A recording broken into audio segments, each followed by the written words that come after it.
बिस्मिल्लाहिर्रहमानिर्रहीम। अस्सलामुअलैकुम dear students, learning with Umar Farooq में आपको खुशामदीद कहता हूँ।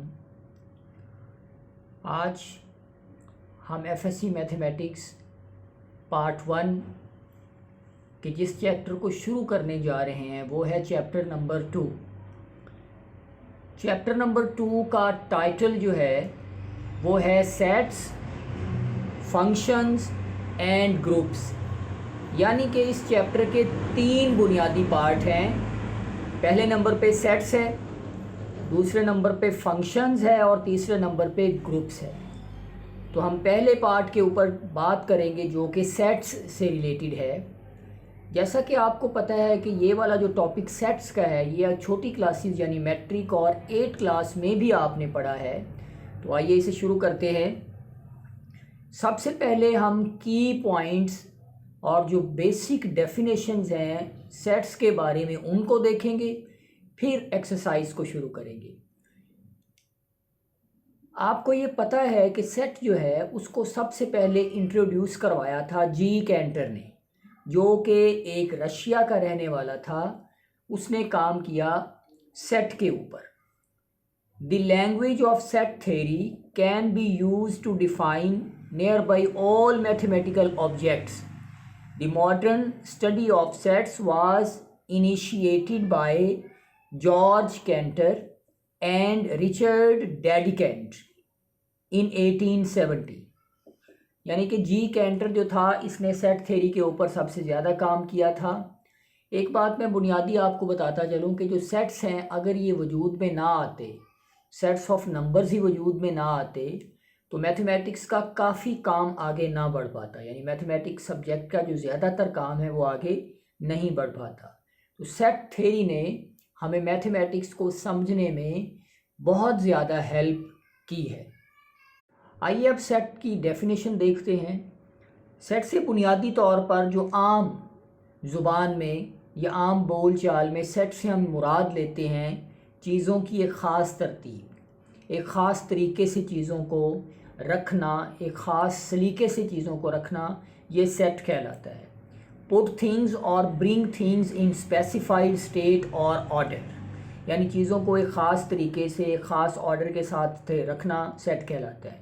लेकिन मैथमेटिकल डेफिनेशन देखते हैं कि मैथमेटिकल डेफिनेशन क्या होगी।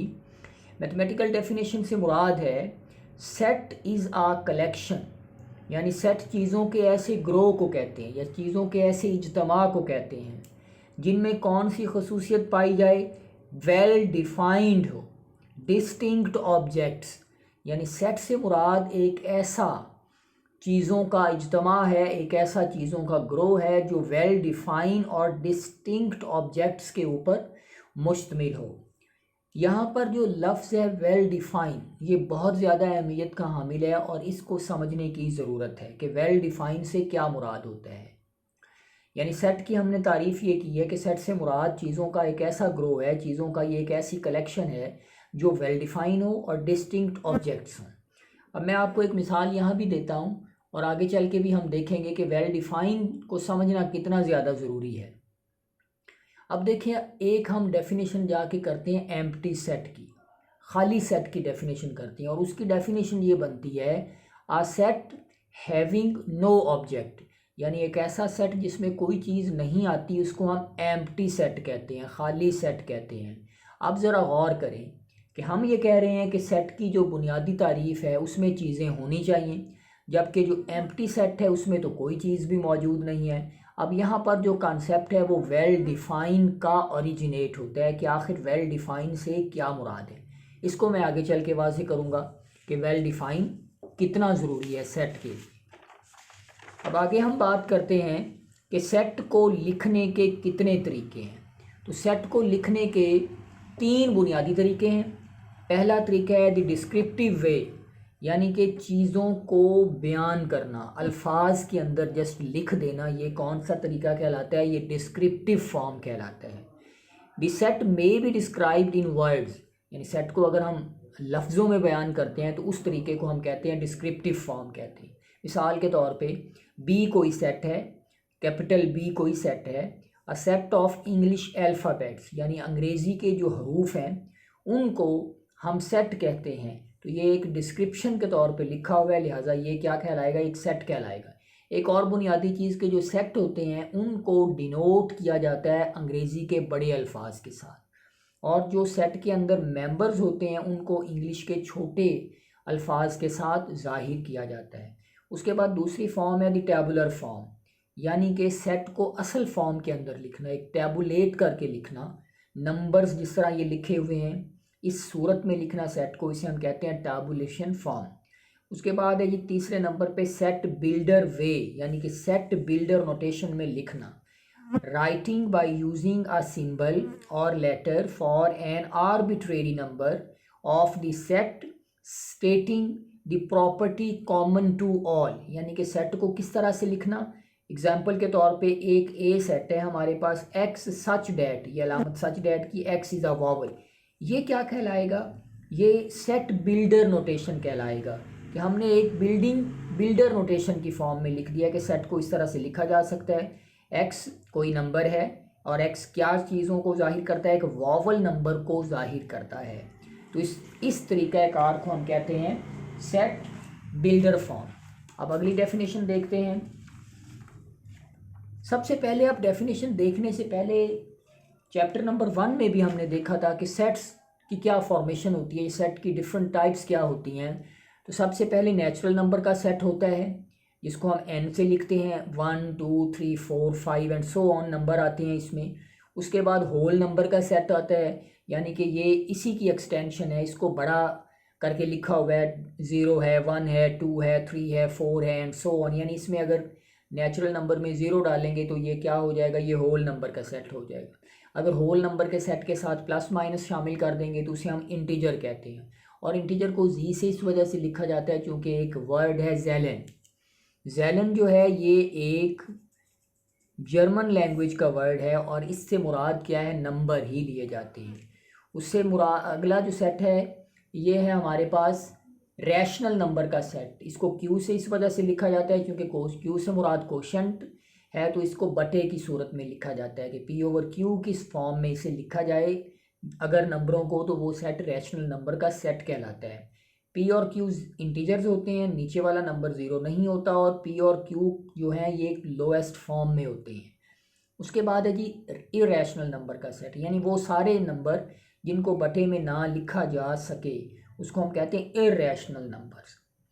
उसके बाद होता है जी रियल नंबर का सेट। रियल नंबर का सेट क्या होता है कि क्यू और क्यू डैश, यानी इरेशनल और रैशनल का यूनियन करें, इकट्ठा करें तो जो सेट आता है उसे हम कहते हैं रियल नंबर का सेट। अगली डेफिनेशन है हमारे पास सेट कब इक्वल होते हैं। आपको याद होगा कि पहले चैप्टर में हमने डिस्कस किया था कि नंबर भी आपस में इक्वल हो सकते हैं, तो सेट भी आपस में इक्वल हो जाते हैं। यहाँ मैं एक बात आपको बताता चलूँ कि मैथमेटिक्स की जो लैंग्वेज है, अलजबरा की जो लैंग्वेज है, ये तकरीबन एक जैसी ही रहती है। मुख्तलिफ टॉपिक्स के ऊपर जाके जस्ट प्रॉपर्टी को साबित करने का तरीका डिफरेंट हो जाता है, लेकिन वो रहता वही है। जिस तरह से हमने कम्यूटेटिव प्रॉपर्टी नंबर्स के ऊपर पढ़ी, a प्लस बी इक्वल होता है b प्लस a का, तो अब सेट की जब बात करेंगे तो कम्यूटेटिव प्रॉपर्टी क्या हो जाएगी, a union b equal b union a, यानी अब एडिशन यूनियन में चेंज हो जाएगा। इक्वल सेट क्या होते हैं कि दो सेट उस वक्त आपस में बराबर होते हैं जब दोनों के अंदर सेम एलिमेंट हों और उनकी तादाद भी एक जैसी हो, उसे हम कहते हैं equal element. Two sets A and B are set to be equal, A equal B if and only if they have the same elements, यानी उन दोनों के अंदर जितने नंबर हैं वो होने भी बराबर चाहिए और एक जैसे ही होने चाहिए। मिसाल के तौर पे एक ए सेट है उसमें 1 और 2 नंबर्स हैं, और जो दूसरा सेट है वो सी है उसमें भी 1 और 2 ही नंबर हैं। बी है एक सेट उसमें 1 और 2 नंबर है, इस तरह सी एक सेट है इसमें 1 और 3 नंबर है, तो तीनों में दो नंबर मौजूद हैं, लेकिन ए और बी बराबर हैं। सी डिफरेंट है, जो कि सी में एक ऐसा नंबर 3 है जो कि अलहदा है ए और बी के नंबर से, लिहाजा ये सी वाला बराबर नहीं होगा, बाकी दो आपस में इक्वल कहलाएंगे। उसके बाद आ गया इक्विवेलेंट सेट्स। याद रखें इक्वल सेट्स और इक्विवेलेंट सेट में फ़र्क होता है। इक्वल सेट से मुराद है कि जितने भी सेट हैं उनके अंदर नंबर बराबर होने चाहिए, लेकिन इक्विवेलेंट सेट से मुराद है कि सेट दो उस वक्त इक्विवेलेंट कहलाएंगे कि जस्ट उनमें नंबरों की तादाद बराबर हो, नंबर खुद बराबर हो या ना बराबर हो, इससे कोई फ़र्क नहीं पड़ेगा। मिसाल के तौर पे 2 3 4 इसमें नंबरों की तादाद क्या है, 1 2 3 है।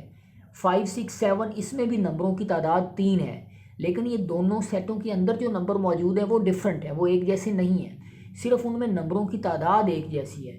लिहाजा अगर नंबरों की तादाद एक जैसी हो तो उसे हम कहते हैं इक्विवेलेंट सेट। वो इक्वल नहीं होते हैं, वो इक्विवेलेंट कहलाते हैं। तो ए और बी जो है ये आपस में क्या कहलाएंगे, इक्विवेलेंट कहलाएंगे, इक्विवेलेंट कहलाएंगे। They are not equal, A and B are equivalent sets. उसके बाद है जी order of a set. Order of a set से सिंपल मुराद ये ली जाती है कि अगर सेट के दरमियान जितने भी नंबर हैं, एक सेट में अगर 3 नंबर हैं तो उसका ऑर्डर 3 हो जाएगा, अगर एक सेट में 5 नंबर हैं तो उसका ऑर्डर 5 हो जाएगा। यानी सेट के अंदर जितने नंबर मौजूद हैं उतना ही उसका ऑर्डर होता है। Number of elements in the set is called order of the set. मिसाल के तौर पे हमारे पास एक ए सेट है, इसमें 2 3 4 ये 3 नंबर है तो इसका ऑर्डर 3 हो जाएगा। उसके बाद अगला है जी सिंगल्टन सेट। जिस तरह के नाम से जाहिर है सिंगल से ये लफ्ज़ निकला हुआ है, तो सिंगल्टन सेट से मुराद एक ऐसा सेट है जिसके अंदर सिर्फ एक ही नंबर हो, कोई सा भी नंबर एक हो तो उसे हम सिंगल्टन सेट कहते हैं। A set having 1 element is called singleton set. उसके बाद आ गया फाइनाइट एंड इन्फिनिट सेट्स। यानी कि फाइनाइट से क्या मुराद है, यानी जिसको काउंट किया जा सकता है, और इन्फिनिट जिसको काउंट नहीं किया जा सकता। तो बड़ा सादा सा है कि ऐसा सेट जिसके अंदर जो नंबर मौजूद है उनको काउंट किया जा सके उसको हम फाइनाइट कहेंगे, और जिसको काउंट ना किया जा सके वो इन्फिनिट कहलाएगा। जिस तरह से एक हम एग्जाम्पल के साथ देखते हैं कि ये किस तरह से होता है। अब देखें, ये 2 सेट है हमारे पास, 1 2 3 4 एंड सो ऑन 10 तक चलता है, तो ये काउंटेड है, गिना जा सकता है, क्योंकि 10 तक एलिमेंट जा रहे हैं उसके बाद नहीं जा रहे, इसे हम फाइनाइट कहेंगे। अगला सेट है 1 2 3 and dot dot dot, 3 dot लगे हुए हैं, यानी कि ये कंटिन्यू है, ये ख़त्म नहीं हो रहा, इसके आखिरी एलिमेंट का हमें नहीं पता वो क्या है, लिहाजा ये इन्फिनिट सेट कहलाएगा।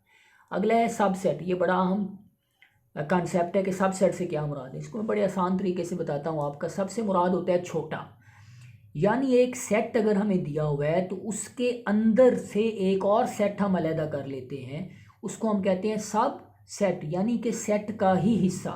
उसकी मैं मिसाल देता हूँ कि फ़र्ज़ करें हमारे पास 10 गिलास पड़े हुए हैं, उन 10 गिलासेस में से हम तीनों को अलहदा कर देते हैं, तो वो जो 10 में से हमने 3 गिलास लिए हैं, तो जो 10 गिलासेस का सेट है उसमें से 3 गिलासों को अगर हम अलहदा कर देते हैं तो वो सब गिलासेस का सेट हो जाएगा 10 का।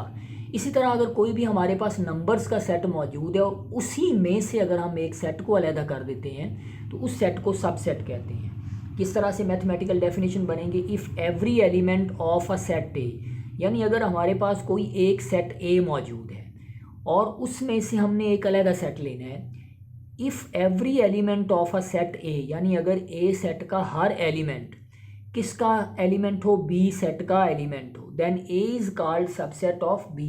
इसकी मैं एक मिसाल देता हूँ कि ए को बी का सबसेट कब कहेंगे। देखें जी, फ़र्ज़ करें ए हमारे पास एक सेट है 1 और 2 और 3, और बी जो सेट है वो है जी 1 2 3 और 4। अब ज़रा गौर करें, बुनियादी तौर पर इस सेट में से ही ये सेट है, यानी 1 2 3 इसमें मौजूद है, यही 1 2 3 ए में लिखे हुए हैं। तो ए का हर एलिमेंट, यानी ए का एक एलिमेंट इसमें मौजूद है, 2 इसमें मौजूद है, 3 इसमें मौजूद है, तो ए का हर एलिमेंट बी में से ही लिया हुआ है। लिहाजा ए जो है वो बी का सब सेट है, छोटा सेट है, तो लिहाजा ए सब सेट है बी का।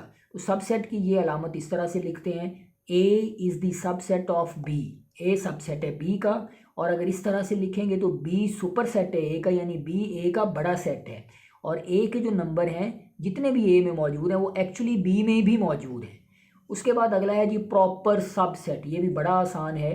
प्रॉपर सबसेट से क्या मुराद है, अब इसी एग्जांपल को आप देखें कि बी के अंदर टोटल 4 नंबर हैं जबकि ए के अंदर 3 नंबर हैं, यानी जो ए के नंबर हैं वो बी में तो मौजूद हैं लेकिन बी में इसके अलावा भी एक नंबर मौजूद है, यानी बी सुपर सेट है। तो अगर ऐसी सूरत हो तो फिर हम ए को कहते हैं प्रॉपर सबसेट है। If A is subset of B and B contains at least 1 element which is not element of A, then A is called a proper subset of B, then A is called a proper subset of B। देखें जी मिसाल किस तरह से, एक और मिसाल देख लें। A जो है इसमें 1 2 3 4 नंबर है, तो अब देखें B में 1 भी है, 2 भी है, 3 भी है, 4 भी है, जबकि एक और भी नंबर है 5। तो इसका मतलब है कि ये 4 नंबर जो हैं A के, ये B में तो मौजूद है लेकिन B में एक और भी नंबर मौजूद है, लिहाजा जो A होगा ये प्रॉपर सबसेट होगा B का। प्रॉपर के लिए ये अलामत यूज़ करते हैं, इसके नीचे निशान नहीं लगाते, तो A is a proper subset of B। आगे है जी इम्प्रॉपर सबसेट। इम्प्रॉपर सबसेट से क्या मुराद होती है? इफ़ A इक्वल B आ जाए, यानी A B के बराबर आ जाए, then A is improper subset of B and B is improper subset of A। अब ज़रा गौर करें, इम्प्रॉपर के नीचे ये अलामत लगाते हैं, ये अलामत लगाते हैं। अब ज़रा गौर करें, A फ़र्ज़ कर लें हमारे पास है जी 1 2 और 3, और B क्या है जी, ये भी है 1 2 और 3। तो अब देखें A का हर एलिमेंट B में मौजूद है, B का हर एलिमेंट A में मौजूद है, तो A B का सबसेट है और B A का सबसेट है। ना A में कोई नंबर ज़्यादा मौजूद है, ना B में कोई नंबर ज़्यादा मौजूद है, दोनों में 3 3 नंबर मौजूद है, लिहाजा A B का इम्प्रॉपर सबसेट है और B A का इम्प्रॉपर सबसेट है। एक चीज़ ज़रा और याद रखें कि अगर किसी सेट में एक ही नंबर को जितनी दफ़ा मर्ज़ी लिखें वो एक ही कंसीडर होता है। सेट में एक ही नंबर अगर 50 बार रिपीट करके लिखा जाए तो वो बुनियादी तौर पर एक ही नंबर होता है, सिंगल्टन सेट ही उसको तस्वुर किया जाता है। Empty set is a subset of every set. याद रखना है, एम्प्टी सेट जो होता है ये इम्प्रॉपर सबसेट होता है और ये हर सेट का ही सबसेट होता है। जो मर्जी सेट आप जहन में सोचें ये उसका सबसेट होता है लेकिन इम्प्रॉपर सबसेट होता है। Empty set is a subset of every set, और याद रखें एम्प्टी सेट क्या होता है, इम्प्रॉपर सबसेट होता है। उसके बाद आ गया ये पावर सेट। पावर सेट से क्या मुराद है? Power set of a set S. कोई सेट हम ले लें A B C D E, फ़र्ज़ करते हैं एस है, इसको लिखते हैं किस तरह, P इंटू एस, यानी proper power set of S. अगर यहाँ A होगा तो पावर सेट ऑफ A हो जाएगा, B होगा तो पावर सेट ऑफ B हो जाएगा। ये क्या होता है जी, जितने भी किसी सेट के सबसेट बनाए जा सकते हैं उसको हम पावर सेट कहते हैं। यानी एक सेट के अगर 4 सबसेट निकाले जा सकते हैं, दोनों को मिला के, प्रॉपर और इम्प्रॉपर दोनों को मिला के फ़र्ज़ करें 4 उसके सबसेट निकल आते हैं, तो उस चारों को क्या कहेंगे, पावर सेट कहेंगे। मिसाल के तौर पे ये 2 एलिमेंट हैं, एक सेट है इसमें 2 एलिमेंट हैं, तो हमें क्या पता चलेगा कि इसमें से कितने पावर सेट निकलते हैं? तो इसका बड़ा आसान तरीका है, सिर्फ 2 की पावर, 2 की पावर हमने लिखना है जितने सेट के नंबर हैं, जितने सेट के एलिमेंट हैं। तो सेट के अंदर कितने एलिमेंट थे, 1 और 2, ये 2 तो लिखना ही लिखना है और उसके ऊपर जो पावर लिखनी है वो नंबर लिखने हैं जो सेट में मौजूद होंगे। तो 2 की पावर 2 4 आता है, यानी इसके 4 पावर सेट आएंगे। तो अभी मैंने आपको बताया था कि एक तो खाली सेट और ये एक खुद, 2 तो हर सेट के सबसेट होते हैं, एक खाली सेट और एक वो खुद, यानी इसके 2 कौन से सबसेट हैं, 2 तो होंगे ही होंगे, एक 1 और 2 और दूसरा खाली सेट। अब देखें, एक तो खाली सेट, क्योंकि हर खाली सेट हर किसी का सबसेट होता है, उसके बाद 1 लिख दें, फिर ये 2 लिख दें, फिर एक दफ़ा ये लिख दें, तो 1 2 3 4 इसके पूरे 4 सबसेट आ गए जिसको हम पावर सेट कहेंगे। उसके बाद देखें ये 3 नंबरों वाला देखें, 1 2 3, तो 2 तो आने ही आने, उसके ऊपर पावर कौन सी चढ़ाएंगे, जितने नंबर हैं, इसमें 3 है तो ये 8, इसके कितने पावर सेट बनेंगे, 8 सबसेट हो जाएंगे। पहला तो 5 यानी खाली सेट, दूसरा 1 लिख दें, फिर 2 लिख दें, फिर 3 लिख दें, फिर 1 को 2 से मिला दें, फिर 1 को 3 से मिला दें, फिर 1 को 2 से मिला दें, और आखिर पे क्या आ जाएगा, ये खुद आ जाएगा 1 2 3। तो ये टोटल कितने जनरेट हो गए, 8 हो गए। Power set of empty set is not empty. कभी भी एम्प्टी सेट का पावर सेट एम्प्टी नहीं आएगा, क्योंकि उसके अंदर एक तो सबसेट कंटेन ही करेगा, और वो कौन सा होगा, वो एम्प्टी सेट होगा। ठीक है जी, अब आगे देखते हैं एक डेफिनेशन, यूनिवर्सल सेट से क्या मुराद है। अब ये ज़रा आप जहन में रख लें कि यूनिवर्सल सेट सबसे बड़ा सेट होता है। आप अपने जहन में कोई भी सेट सोच लें, वो 1 से लेके 1 करोड़ तक सोच लें, तो उससे भी बड़ा सेट कोई ना कोई मौजूद होगा। तो अंडर कंसिडरेशन जितने भी हमारे सेट होंगे उनसे कोई ना कोई बड़ा सेट एग्जिस्ट करेगा, तो उस बड़े सेट को यूनिवर्सल सेट कहते हैं, और इसको कैपिटल U से जाहिर किया जाता है। इसको यूनिवर्सल सेट भी कहते हैं, इसको यूनिवर्स भी कहते हैं, और इसको डिस्कोर्स भी कहते हैं। तो ये वो बुनियादी डेफिनेशन थी जो हमें मदद करेंगी एक्सरसाइज 2.1 को सॉल्व आउट करने में। आज के इस वीडियो लेक्चर में हमने सेट को देखा, उसका इंट्रोडक्शन को देखा और वो बुनियादी डेफिनेशन देखी सेट की जो एक्सरसाइज 2.1 को सॉल्व आउट करने में हमें मदद देनी थी। आपके जहन में कोई भी सवाल हो, कोई तजवीज़ देना चाहें तो कमेंट सेक्शन में दे सकते हैं। वीडियो पसंद आए लाइक करें, शेयर करें और इस चैनल पे अगर नए हैं तो सब्सक्राइब करें। Thank you very much.